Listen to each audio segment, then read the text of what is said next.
Nashville. Nightly News with John Chancellor in New York. Good evening and Merry Christmas. In Poland tonight, Christmas is over, and the government says it has eliminated all but one large show of resistance to martial law. More than 1,000 miners are holding out underground in Silesian coal mines. Otherwise, Poland seems quiet, and Warsaw Radio said that workers were back at their jobs in mills and factories. Jim Bitterman in London has been watching the Polish story as it unfolded in several places today.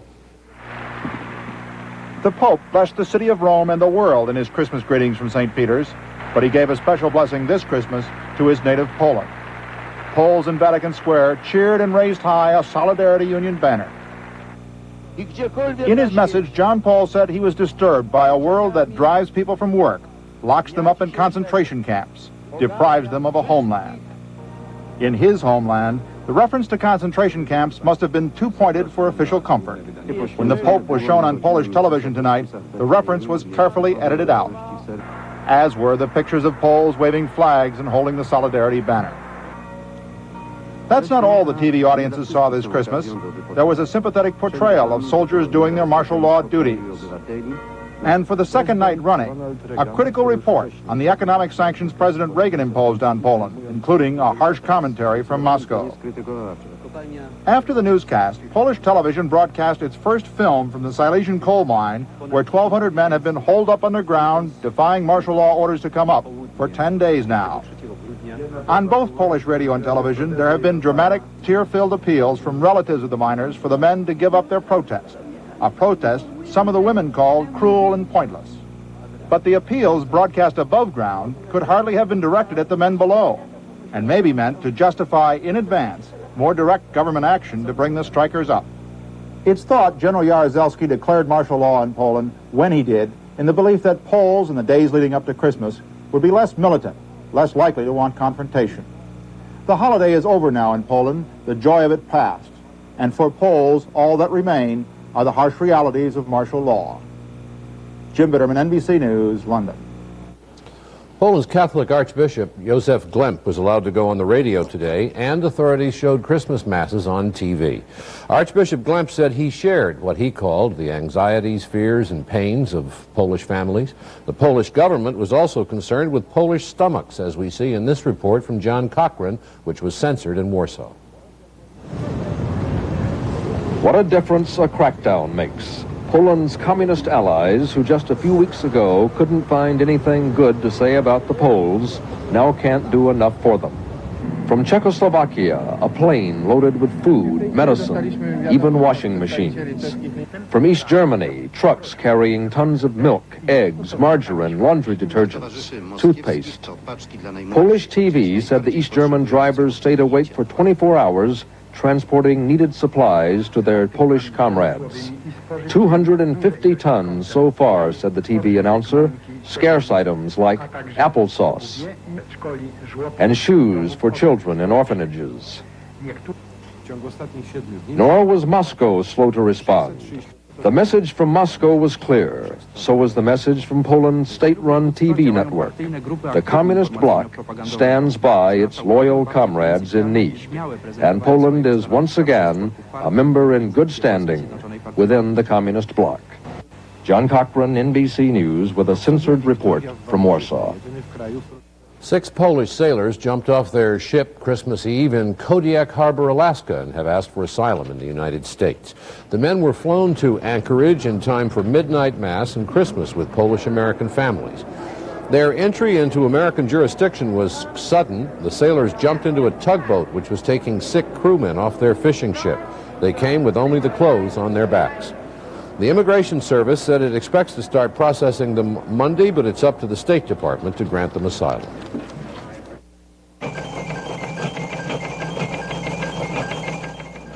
Next, a consumer report with some financial advice. I need money, not advice. So did I, and I did something about it. Yes, for a raise? No. Ori and I started our own Amway business. We're building financial independence as Amway distributors part-time. And the extra income helped buy this car. Sounds like you discovered a better life. Oh, with Amway. So can you. Contact an Amway distributor and get the whole story.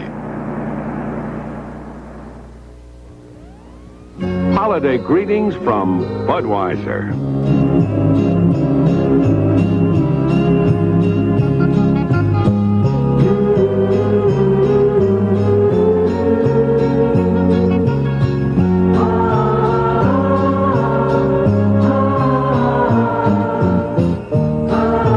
The people who bring you Budweiser wish you and yours a happy and safe holiday season.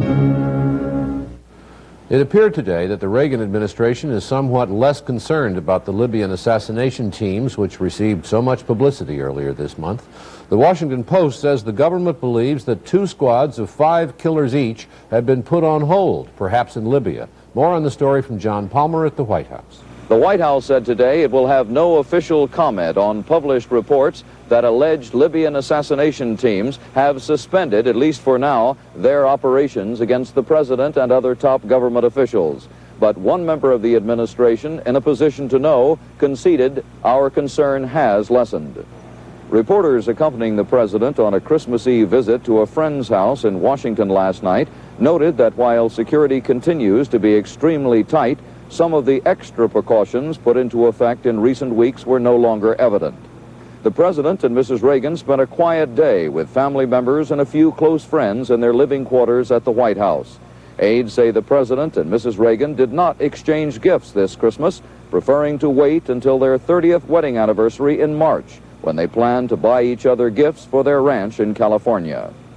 On Sunday, the president and Mrs. Reagan will fly to California for a week's vacation, stopping first in Los Angeles and spending New Year's Eve with friends in Palm Springs. John Palmer, NBC News at the White House.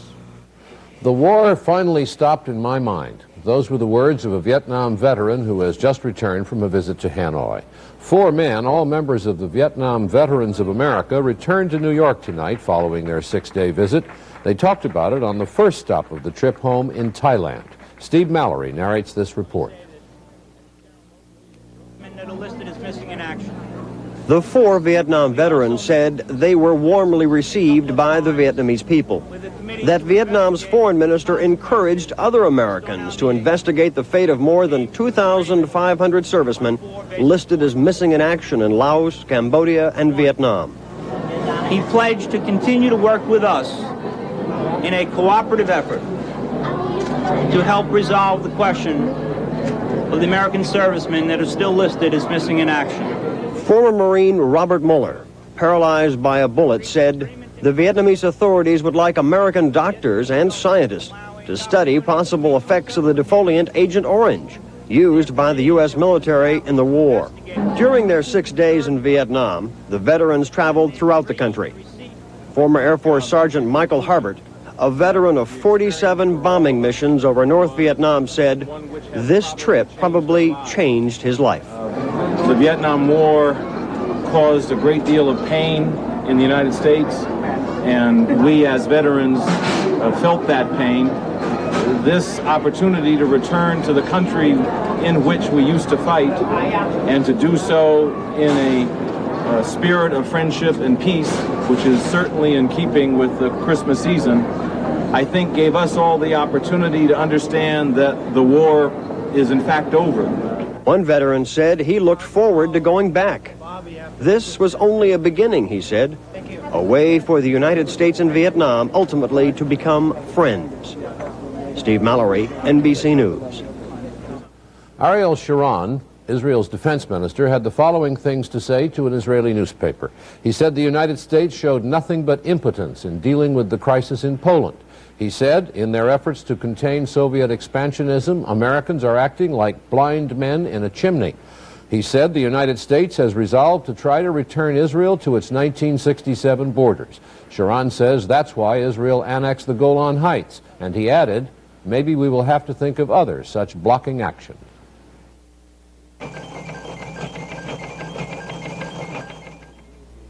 This dishwasher does something no Whirlpool dishwasher has ever done before. It already has a top rack that tilts and an exclusive silverware basket in the door. It's from Whirlpool. It can even start washing hours after you turn it on with the ease of solid-state touch controls. But when you've set these controls, they totally disappear. Think of it, a Whirlpool dishwasher that cleans up your dishes and cleans up the look of your whole kitchen, too. At Whirlpool, quality is our way of life. There's something special about a woman's touch. You do so much for so many. Yet some days you don't feel your best because of occasional irregularity. Then you take Correctol, the modern gentle laxative. Correctol's special formula combines a mild laxative with a softening agent. Its gentle overnight action will help you feel like yourself again. Next time, try Correctol, the modern gentle laxative so many women are using today.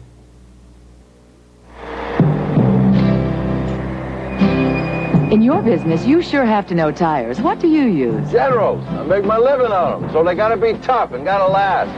What do you use on your car? I use Generals here, too. They hold up, and this smooth-riding radial design helps save gas. Then you'd recommend Generals for my car. Sure, they're tough enough for me. I bet they're tough enough for you. Sooner or later, you'll own Generals.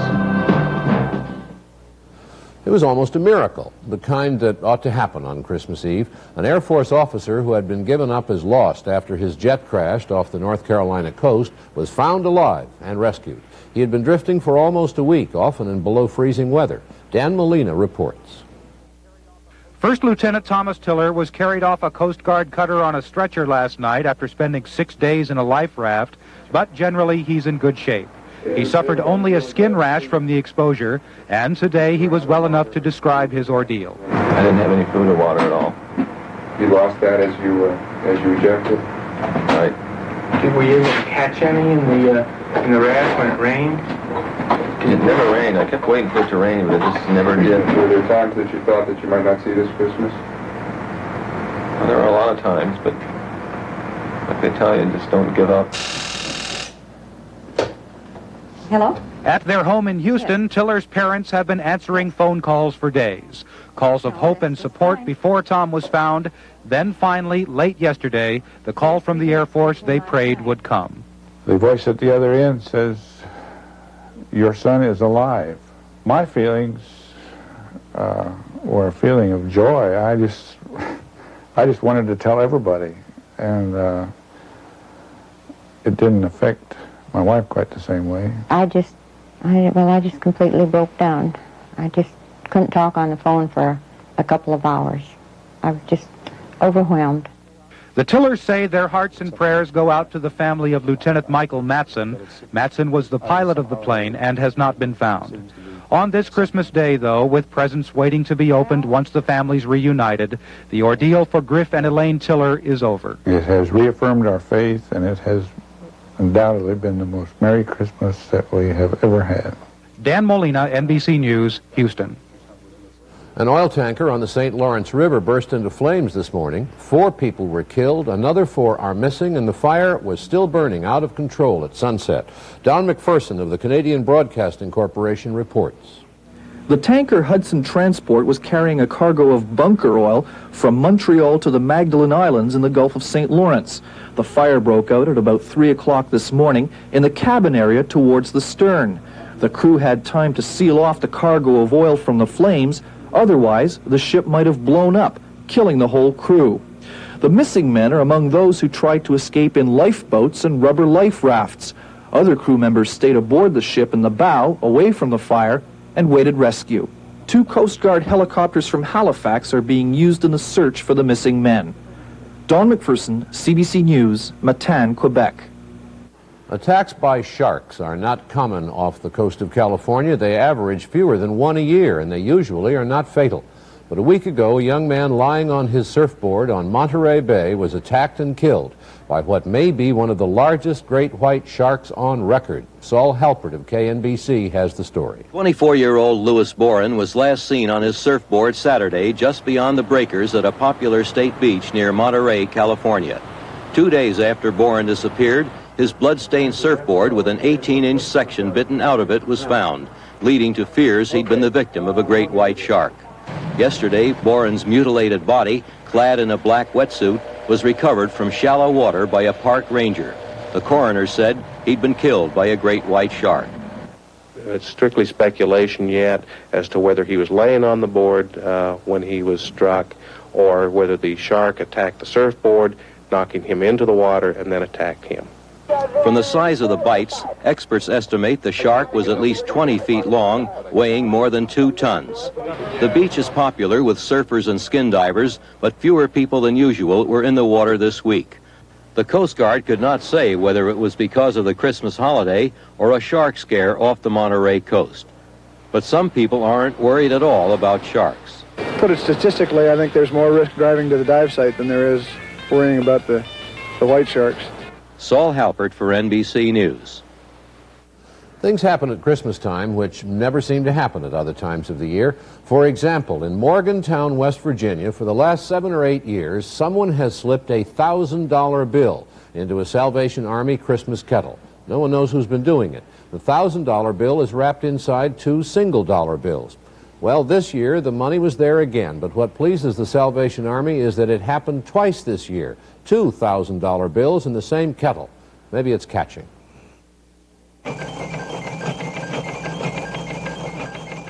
For some time now, General Motors has been talking with people who know cars. I'm Bemis Ralphs, president of National Car Rental. And last year, we bought more than 50,000 cars and trucks. Most of them American and nearly 75% GM. What about average GM buyers? When they replace their GM car bought new with another new car, 70% buy GM again. In the U.S., no other major car company, foreign or domestic, comes close. See your GM dealer today. You are looking at 4 of the best cereals you've ever tasted.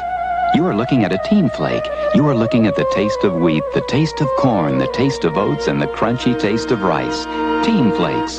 4 great tastes teamed up to create one deliciously crunchy cereal. It may not look remarkably different, but what your eye can't see, your tongue will taste.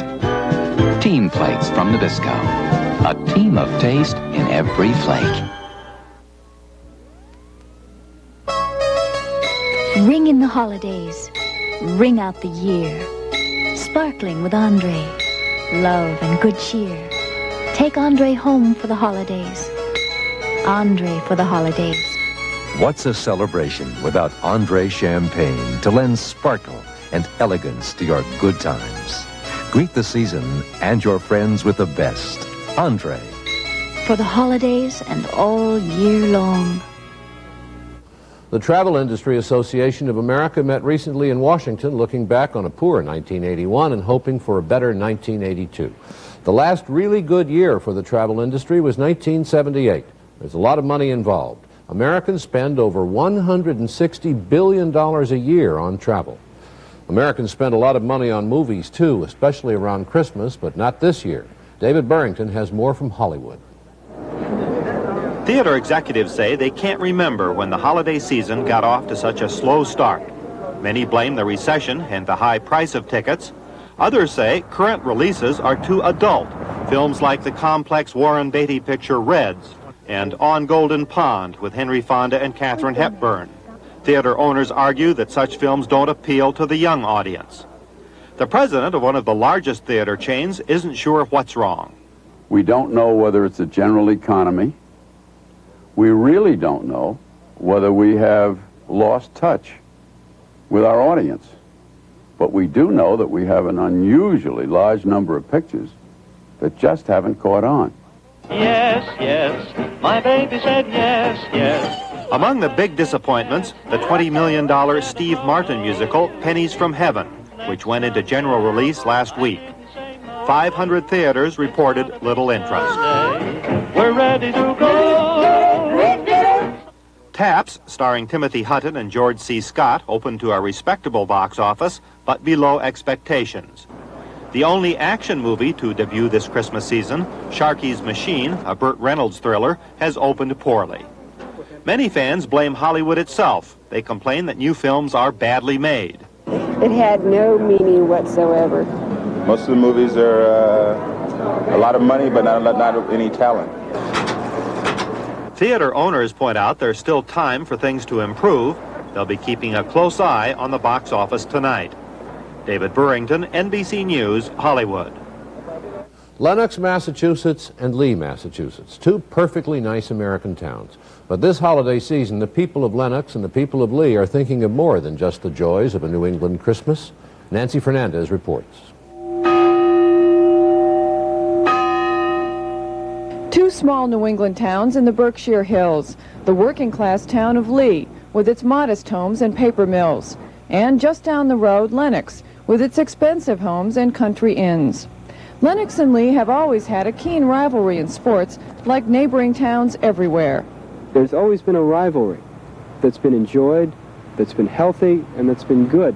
But for many, the healthy rivalry has soured. On December 4th, 7 Lenox teenagers were convicted of manslaughter in the death of 2 young men from Lee. Last June, there was a fight near a lake bordering the two towns. A car plunged into the lake during the fight. 19-year-old Richard Retzel and 19-year-old Barry Griffin, both of Lee, were in the car and couldn't get out. Judge William Simon sentenced the 7 Lenox youths to 2.5 years in the county jail. The brother of one of the convicted teenagers says the atmosphere in the two towns became tense, and his friendship with a boy from Lee is difficult to continue. I still talk to him on the telephone. He won't come into Lenox, and I won't go into Lee. In Lee, residents share the resentments of the parents of one of the victims, Richard Retzel. They say the sentences given the Lenox youths were too lenient. 2.5 years for 2 lives? It's a very small price. I can't speak for Lenox because I don't know, but I know. They still have their boys. A Lenox minister says the holiday season is the time to end the bitterness. There is a rhythm to Christmas in a small town, and I think both in Lee and in Lenox it will go on as it's always been, with church services and family gatherings, except maybe this year when we all gather and talk about peace and justice and things as we do on Christmas. Rather than thinking of problems far away, we'll think of problems close. Nancy Fernandez, NBC News, Lenox, Massachusetts.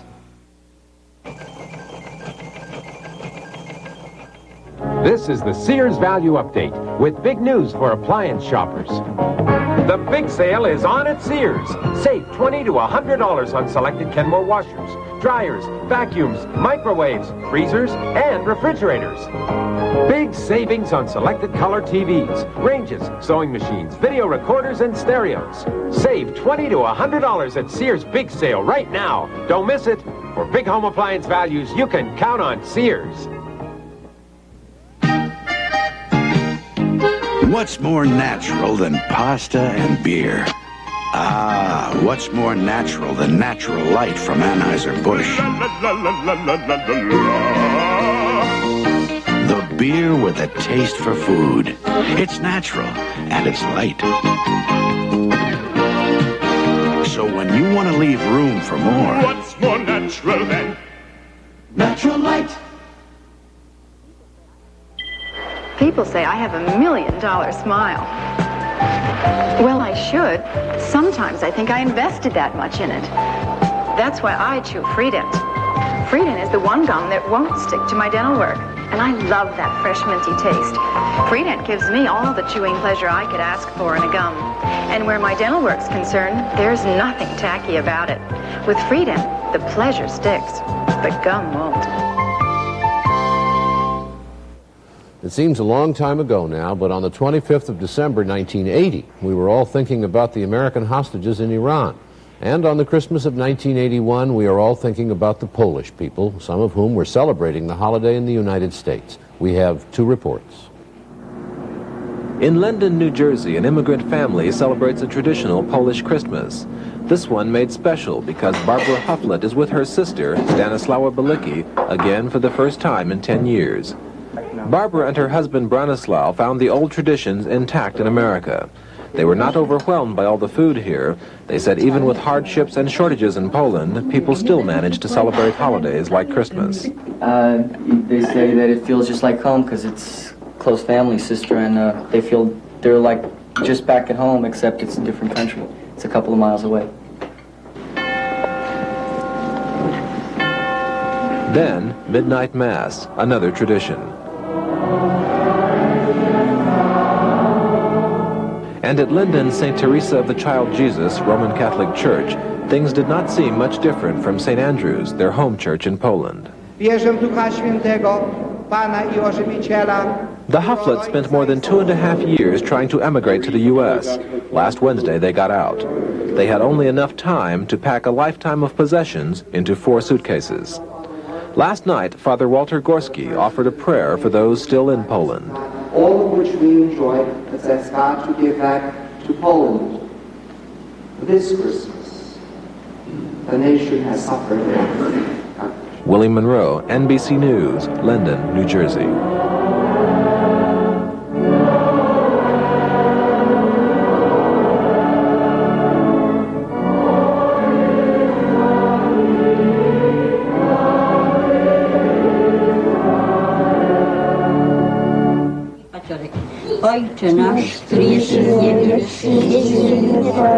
It was already Christmas Day in Poland when 77-year-old Kazimiera Kaluza led her family in prayer before the start of their traditional Christmas dinner, a family that had not broken bread together in 16 years. The reunion was particularly special for Andrew Kaluza, his wife Nadia, and their 3 children, because they didn't get out of Poland until 3 days after martial law was declared.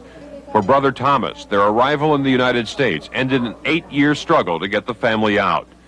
The meal had the traditional Polish dishes of soup, fish, and pierogi. Andrew Kaluza, who was a farmer, says Christmas in Poland would not have been this happy. It will be peaceful time here, as opposed to the uncertainty that was facing us in Poland. There were plenty of presents under the tree. Nadia Kaluza got a gift that needed no translation. For Mark and Ursula Kaluza, their first presents in America, wallets.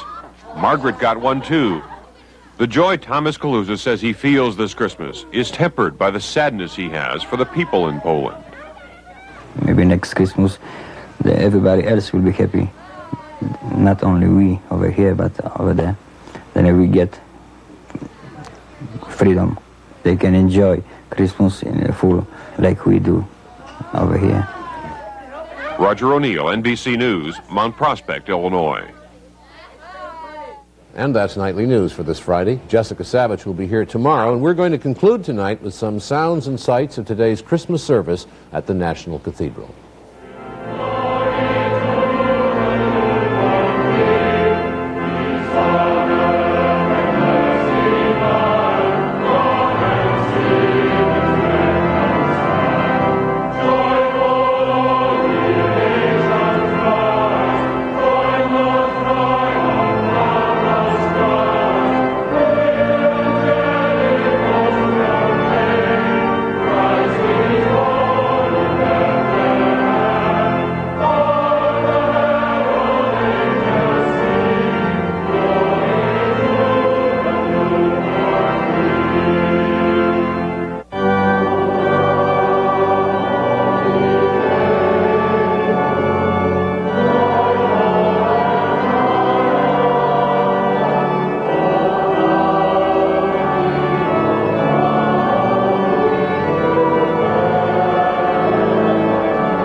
Profile of Jerusalem and the Queen of Toys, Friday on NBC Magazine.